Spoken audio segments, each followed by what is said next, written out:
Good day and thank you for joining us on BTV Global News at 12. I am Liberateman Johanna.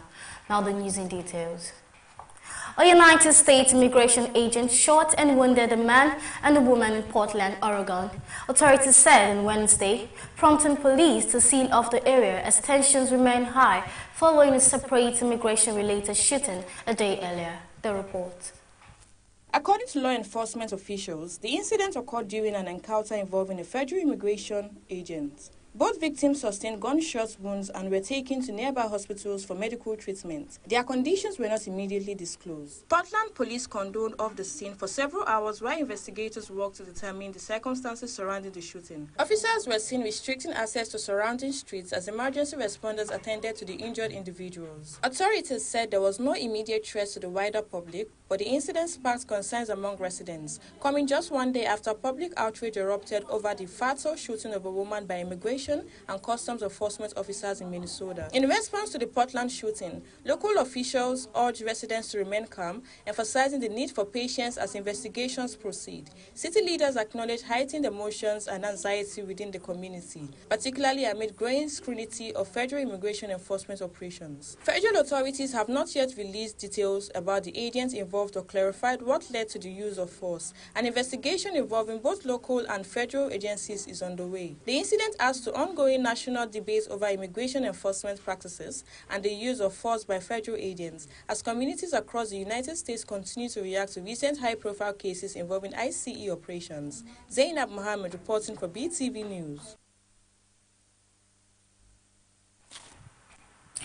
Wall Street closed mixed on Tuesday as losses in major technology stocks weigh on broader market performance, while defense-related shares advanced following President Donald Trump's call for a significantly larger U.S. military budget. The report. 26 is going to be more of the same, but I do think that we're going to start to see more clear winners and losers. My focus is less on the folks who are trying to build AI tools for consumers and need to monetize that technology. The Dow Jones Industrial Average finished higher, supported by gains in industrial and defense stocks. In contrast, the Nasdaq Composite slipped as heavyweight technology companies, including Nvidia, pulled back after recent rallies. The S&P 500 ended little change, reflecting the split performance across sectors. Technology stocks came under pressure as investors locked in profits after weeks of strong gains driven by enthusiasm around artificial intelligence and semiconductor demand. Nvidia, one of the biggest beneficiaries of the AI boom, declined alongside other large-cap tech names, dragging the tech-heavy Nasdaq lower. Analysts noted that the dip appeared to be a normal market correction rather than a shift in long-term sentiment towards the sector. Meanwhile, defense stocks rallied sharply after President Trump called for an expanded military budget of about $1.5 trillion. His comments renewed expectations of increased government spending on defense equipment, weapon systems, and military technology. Shares of major defense contractors rose as investors anticipated stronger revenues and long-term contracts if the proposal gained traction. Market participants also continue to assess broader economic signals, including interest rate expectations and corporate earning outlooks. While inflation concerns remain, investors appeared cautious, balancing optimism around government spacing with uncertainty in high-growth sectors like technology. Overall, the mixed close reflected a market adjusting to shifting policy signals, with money rotating out of technology stocks and into sectors expected to benefit from increased federal spending, particularly defense. Temitope Oluwafemi reported for BTV.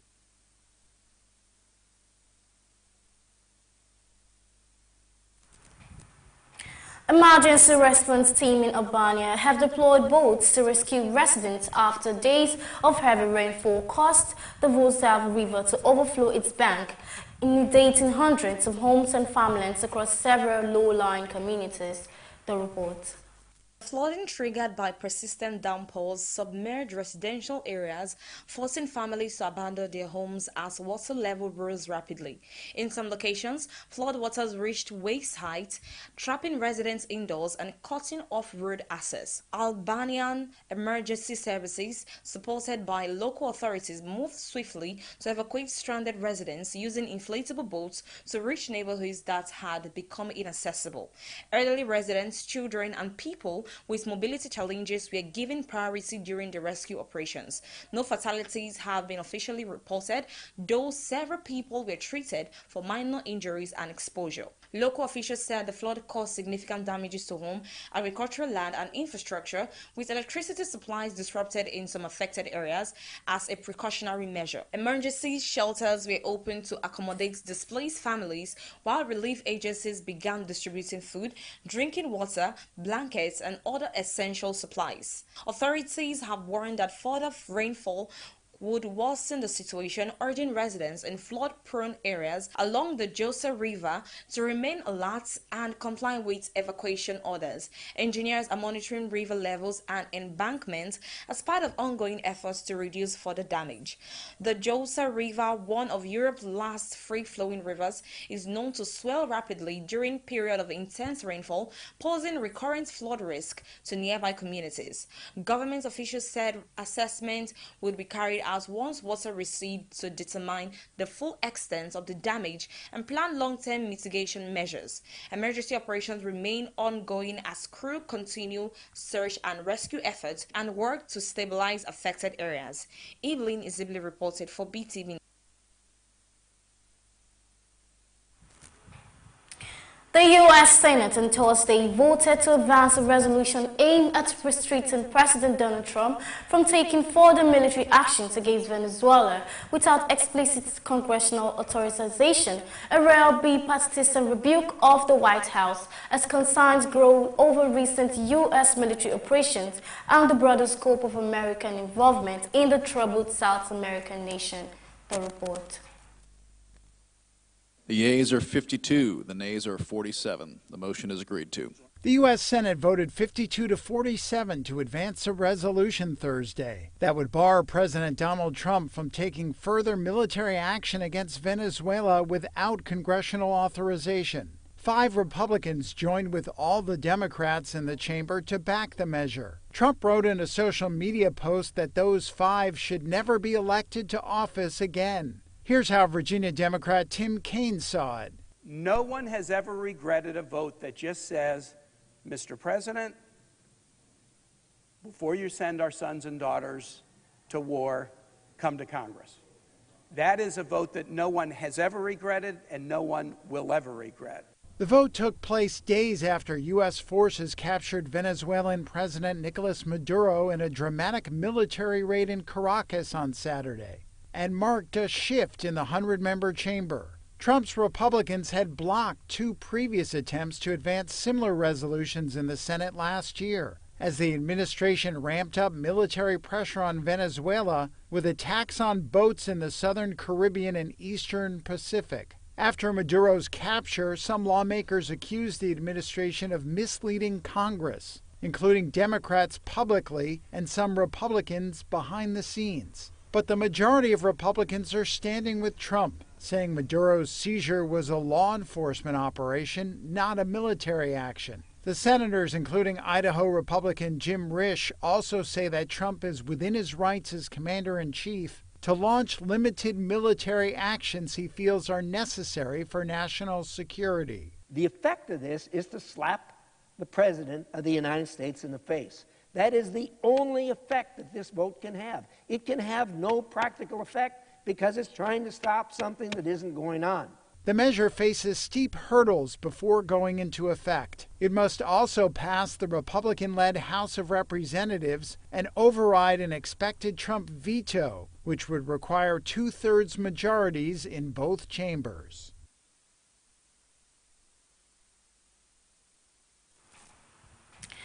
Israel has barred several foreign medical and humanitarian workers from entering the Gaza Strip following the introduction of new regulations affecting international aid organizations operating in the territory. The report. According to humanitarian sources, the restriction came after Israeli authorities ordered a number of foreign non-governmental organizations, NGOs, to either suspend their operation in Gaza or comply with new registration requirements. These requirements reportedly include submitting detailed personal and employment information of foreign staff to Israeli authorities as a condition for continued access. Aid groups affected by the decision include international medical teams, emergency responders, and humanitarian relief organizations that provide healthcare, food assistance, and basic services to civilians in Gaza. Some organizations said their staff were denied entry permits or had existing permits revoked without prior notice. Humanitarian organizations have expressed concern that the new rules could significantly disrupt life-saving operations in Gaza, where hospitals and relief systems are already under severe strain. Medical groups warn that preventing foreign specialists from entering could worsen shortage of skilled personnel, medical supplies, and emergency care. Israeli officials have defended the measures, citing security considerations. Authorities say the registration requirements are necessary to monitor foreign presence in a conflict zone and to prevent potential security risk. Israel maintained that humanitarian aid is still allowed into Gaza, provided organizations comply with the updated regulations. However, aid agencies argue that the demands could compromise staff safety, operational independence, and humanitarian neutrality. Some groups said they are reviewing whether they can continue operations under the new condition, while others have already scaled back activities. The restriction come amid ongoing hostilities and worsening humanitarian situation in Gaza, where international agencies have repeatedly warned of critical shortage of food, medicine, clean water, and medical care. The United Nations and several rights organizations have called for unimpeded humanitarian access to the territory, stressing that civilians should not be deprived of essential assistance. As discussions continue between Israeli authorities and international organizations, uncertainty remains over whether affected aid workers will be allowed to resume entry into Gaza and how the new regulation will impact humanitarian operations in the coming weeks. Favor Kolawole reporting for Beetv.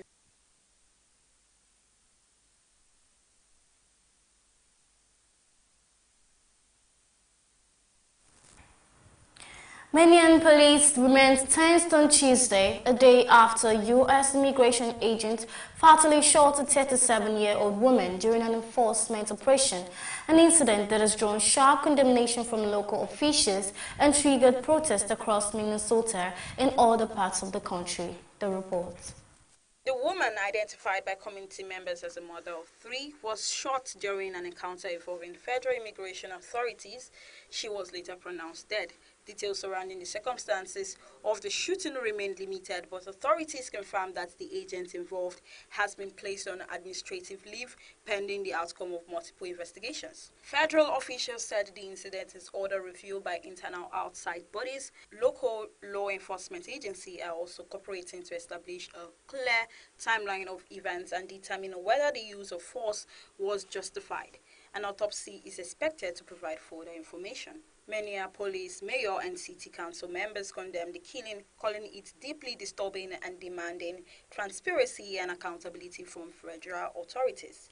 State officials echoed those concerned, urging calm while stressing the need for an independent and thorough investigation. This loss of life is tragic and unacceptable, one city official said. The community deserves answers and the family deserves justice. Protests erupted shortly after news of the shooting spread, with demonstrators gathering in downtown Minneapolis and outside government buildings. Protesters carried placards condemning immigration enforcement practices and calling for an end to what they described as excessive use of force by federal agents. While most demonstrations remain peaceful, authorities increased police presence in several areas as a precaution. Community leaders and immigration advocacy groups said the incident has heightened fear among immigrants, families, and renewed debates over the role of federal immigration agents in local communities. Some groups called for stronger limits on cooperation between local authorities and federal immigration enforcement. As night fell, law enforcement urged residents to remain peaceful, warning that any act of violence or vandalism would be dealt with according to the law. The victim's family has not yet issued a formal statement, but supporters described her as a devoted mother whose death has left her children and communities devastated. Investigations into the shooting are ongoing, and officials said more information will be released as facts are confirmed. Favor Kolawole reporting for Beetv.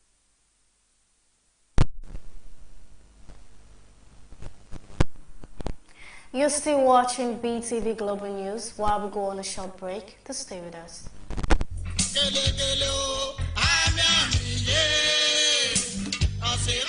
Gone but not forgotten. Our dearly beloved mommy and matriarch, late Madam Gift Soe Irabo. Mommy, it's been 8 years since you left us in this sinful world. And just like a burnt down library, our world crashed when death took you away from us. As our mother, grandmother, great-grandmother, sister, aunt, and mother-in-law, we will not forget in a hurry the great lessons you taught us, especially your prayerful lifestyle that brought us closer to God. We remember your undying love, care, and passion for God and man. The entire family of Yorama Erabo of Ogo Town in Orion local government area of Edo State cordially invites the public to the 8 years remembrance of their daughter, mother, grandmother, and great-grandmother, Madam Gift Soe Erabo. Date, January 13, 2026. Venue, Rose Garden Event Center, number 22, Giwa Amu Street, off Airport Road, GRA, Benin City. Time, 12 p.m. prompt. Mommy, continue to rest until we meet to part no more. We love you dearly. Signed, Ambassador Ogene Osaumese JP for the family.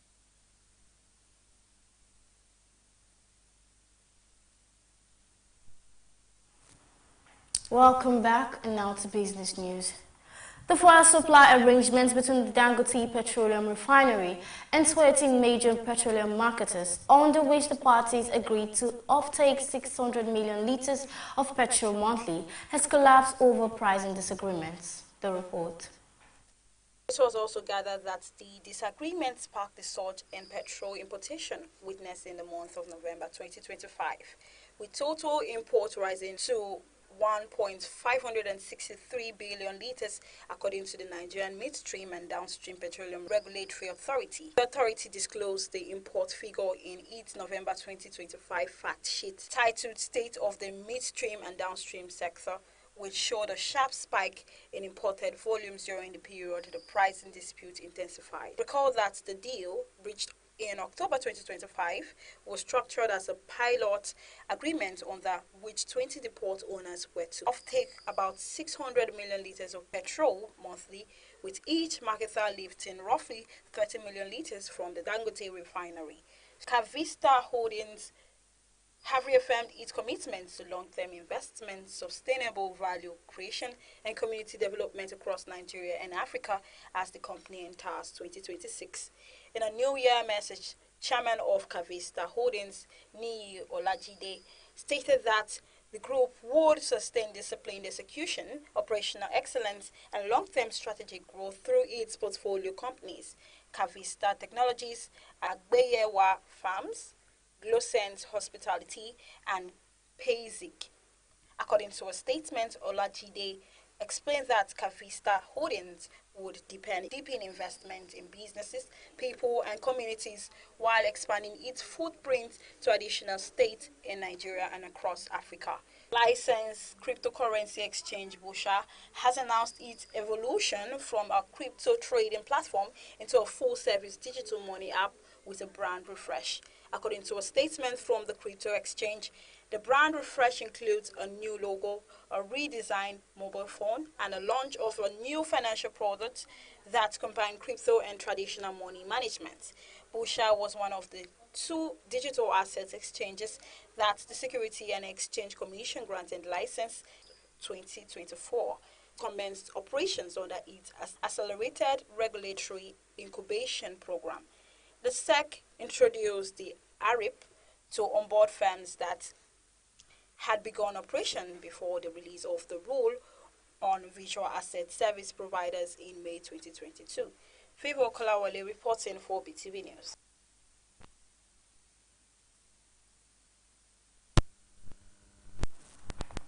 And lastly, on entertainment news, popular Nigerian AI content creator Jarvis, also known as Jadrolita, has revealed details about her biological father in an emotional TikTok video, including his true nationality and their complicated relationship. Her confession has stirred widespread reactions on social media. Also, one of Nigeria's author Chimamanda Ngozi Adichie's toddler twins has died, her family confirmed. The report. In the tearful video shared on TikTok, Jarvis spoke candidly about her father, recounting the time he regularly kept in touch with her and the sudden disappearance that left her searching for answers. Jarvis disclosed that her biological father is from Senegal, not Nigeria, surprising many of her fans. She recalled how he affectionately called her Aminata, a name that brought joy during her childhood. Despite the earlier connection, Jarvis said her father abruptly stopped all communications years ago. Under development, popular Nigerian singer Ololade Asake has reportedly mended his relationship with his father, Fatai Odunsi, following months of family drama. A recent photo shared online on Wednesday, January 8, 2026, shows the father-son duo in a calm setting, signaling a return to harmony after their previous conflicts. The reconciliation comes after a turbulent period earlier in 2025 when Mr. Odunsi publicly accused his son of abandoning him while he battled a stroke. The singer faced intense scrutiny as fans debated his responsibilities towards his ailing father. Sources say Asake has taken tangible steps to repair the relationship. One of Nigerian author Chimamanda Ngozi Adichie toddler twins has died, her family has confirmed. An official family statement said that 21-month-old boy Nkanu Nnamdi, who the novelist had with her husband, Dr. Ivara Esege, died on Wednesday after a brief illness. Issued on behalf of the family by Omawumi Ogbe, the statement said they were devastated by this profound loss and thanked well-wishers while also asking for privacy and prayers. Award-winning US-based writer Adichie is known for works including Half of the Yellow Sun, Americana, and her 2012 TED Talk and essay, We Should All Be Feminists, which was sampled by Beyoncé on her 2013 song Flawless. A key figure in post-colonial feminist literature, her works explores themes around gender and immigration. In 2015, she was listed as one of Time magazine's 100 most influential people. Adichie, 48, had a first child, a daughter, in 2016. In 2024, her twin boys were born using a surrogate. Nigeria's President Bola Tinubu is among those who have expressed his condolences, saying no grief is as devastating as losing a child. And that's it on the entertainment news. Evelyn Izibili reporting for BTV News.